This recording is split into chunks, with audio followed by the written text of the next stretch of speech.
Nagsimula po kami ngayong umaga mag-donate ng Marcos Marcial Law Never Again na libro ni Raisa Robles sa mga public senior high school dito sa Pilipinas. At itutuloy po ito sa susunod na 6 na taon ako sa Senado.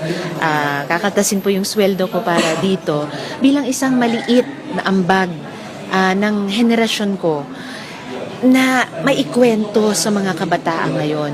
Yung kwento, yung kasaysayan ng batas militar nung panahon ng diktadura. Para kahit hindi nila naranasan ito, wala silang posibleng alaala nito, marinig nila ang kwento ng mga kababayan natin, ng maraming kabataan din katulad nila, at malaman nila ang mga leksyon ng panahong iyon para sila bilang susunod na salinlahi, magabayan nila yung ating bansa na huwag nang ulitin yung mga pagkakamaling iyon. Huwag nang ulitin yung mga pagkukulang. Kaya maging totoo yung pamagat ng aklat na Marcial Law Never Again. Lahat po ng mga public senior high school sa Pilipinas na maabot namin sa loob ng 6 na taon. Yung karamihan ng martial law babies, henerasyon ko, ay napaka-vivid ng alaala ng batas militar. Kasi yun yung panahon na naging aktivista kami. Tulad ko, teenager no, nasa high school, naging aktivista panahon ng diktadura. At gustong-gusto namin hanggang sa ngayon, ikwento sa mga mas bata sa amin.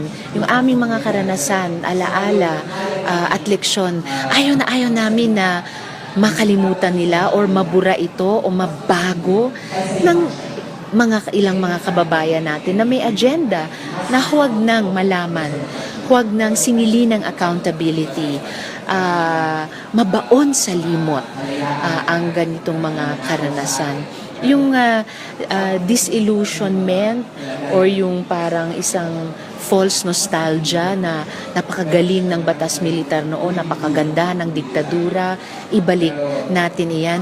Yan precisely yung sa tingin ko'y maling paniniwala na gusto naming matapatan sa pamamagitan ng pagbibigay nitong mga kopya ng Marcos Marcial Law Never Again. It is never too late para gawin ang isang bagay na mabuti. At isa sa pinakamabuti, isa sa pinakakailangang gawin na bagay nating mga tao ay mag-alala, to remember. Yan po ating tungkulin, ating responsibilidad. Kasalanan po natin kung hindi malaman ng mga kabataan ang totoong kwento at kasaysayan ng nakaraan.